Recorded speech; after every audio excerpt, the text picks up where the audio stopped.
Hello everyone, this is me Maha, your English instructor from Tutoria.pk. I hope you all are doing good and are in great spirits.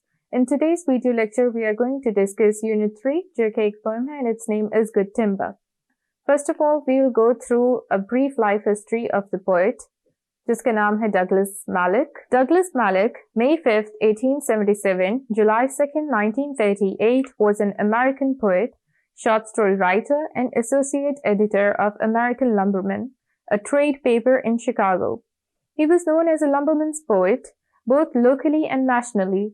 He is noted for writing Round River Drive and Be the Best of Whatever You Are, in addition to many other creations. Let's move on to the explanation of our poem, and first we'll discuss difficult word meanings extracted from first stanza. There is just one difficult word, which is scrubby.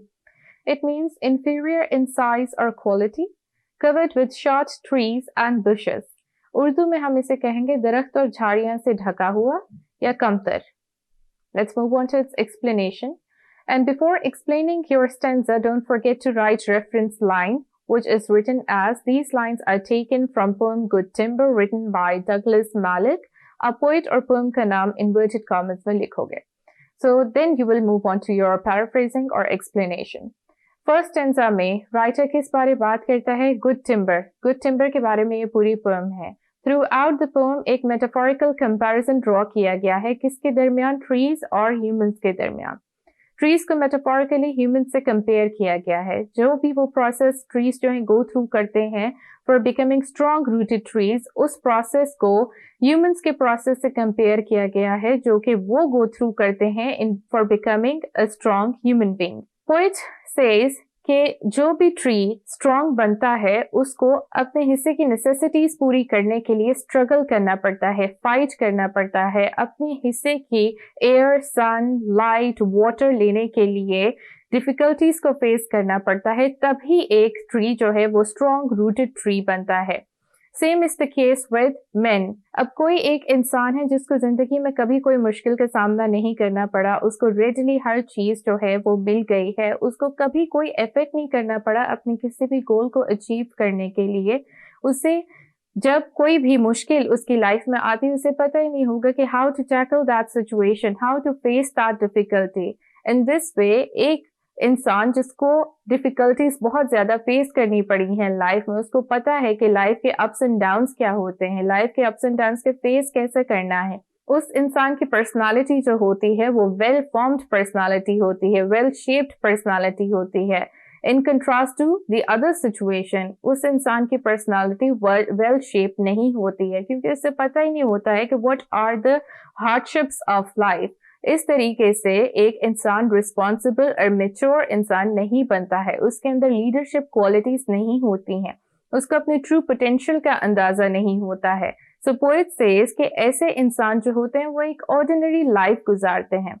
If you are born ordinary, it's not your mistake. If you die ordinary, it is disappointing. क्योंकि हर इंसान ordinary ही पैदा होता है, लेकिन आप अपनी life को extraordinary खुद बनाते हो. जब एक इंसान दुनिया से चला जाता है, लोग उसे उसके कामों से याद करते हैं. अब जब किसी ने हार्डशिप फेस नहीं की, कोई एक्स्ट्राऑर्डिनरी काम नहीं किया, that person lives anonymously and dies anonymously. यानी उसे कोई भी जानता नहीं होता है और कोई भी उसके मरने के बाद उसको याद भी नहीं करता है. Let's move on to second stanza and discuss difficult word meanings extracted from this stanza. So, the first difficult word is toil. It means to work hard. Urdu में इसे कहेंगे मेहनत करना. Second word is patch. It means a small area of ground. Urdu में इसे कहेंगे जमीन का छोटा सा हिस्सा या जमीन का किताब. Let's move on to its explanation. And again, first you will write reference line, which is written as these lines are taken from poem Good Timber, written by Douglas Mallock. अब इस स्टेंजा में poet किस बारे बात करता है? Farmer के बारे में. एक ऐसा फार्मर जिसको कोई स्ट्रगल नहीं करनी पड़ी एक जमीन का फार्मिंग के लिए हिस्सा लेने के लिए, एक फर्टाइल लैंड लेने के लिए. उसको नहीं पता है कि अपने राइट्स को पूरा करने के लिए कौन सी हार्डशिप्स को फेस करना पड़ता है. अगेन, ऐसे इंसान कभी भी कोई डिफिकल्ट सिचुएशन फेस नहीं कर सकता. अगेन, इसमें वही बात को रिपीट किया गया है कि अगर हमें रिस्पॉन्सिबल ह्यूमन बीइंग बनना है तो हमें फेलियर को सामना करने की हिम्मत रखनी है, क्योंकि when you commit mistakes you learn from those mistakes. और अगर किसी इंसान को उसकी लाइफ में कोई भी डिफिकल्टी फेस करने का मौका नहीं मिल रहा है, एक्चुअली इट्स समथिंग डिसअपॉइंटिंग, क्योंकि ये एक्चुअल में चांस होता है कि आप अपनी ट्रू पोटेंशियल को जानो और अपनी पर्सनालिटी को शेप करो। इस तरीके से उस इंसान को अपनी पर्सनालिटी को डेवलप करने का मौका नहीं मिल रहा होता है। तो अगर हमारी लाइफ में हार्डशिप्स आती हैं, अप्स एंड डाउन्स आते हैं, हमें उस पर परेशान नहीं होना चाहिए, बल्कि we are supposed to be grateful for that, क्योंकि ये चांसेस होते हैं कि हम अपनी पर्सनालिटी को अच्छे तरीके से पॉलिश कर सकें। देन द पोएट सेज कि हम एक ब्लैंक कैनवस की तरह होते हैं जब पैदा होते हैं, क्योंकि हमारे दिमाग में कोई भी चीज़ फीड नहीं होती, सेव नहीं होती, हमने कुछ सीखा नहीं होता, कुछ लर्न नहीं किया होता है। और ऐसे लोग जिनको हर चीज़ पकी पकाई मिल जाती है, उनको किसी भी चीज़ के लिए मेहनत नहीं करनी होती है, हार्डवर्क नहीं करना होता है, ऐसे लोग ब्लैंक कैनवस की तरह आते हैं और ब्लैंक कैनवस की तरह ही चले जाते हैं। कैनवस क्या होता है? जिसके ऊपर आप पेंट करते हो। एक ब्लैंक कैनवस यानी साफ कैनवस। तो ऐसे लोगों ने कुछ भी सीखा नहीं होता है। अगर आप ये चाहते हो कि आप ये सीखो कि गिर के उठते कैसे हैं, तो पहले आपको गिरना होता है। सो अगर आपको फेलियर लाइफ में फेस करना पड़ रहा है तो इट्स नॉट समथिंग डिसअपॉइंटिंग, क्योंकि ये भी हार्डशिप्स ही होती हैं। And the more the hardships the tougher you are. And same is the case with trees.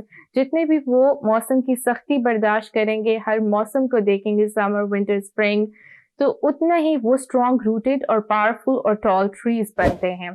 Thank you.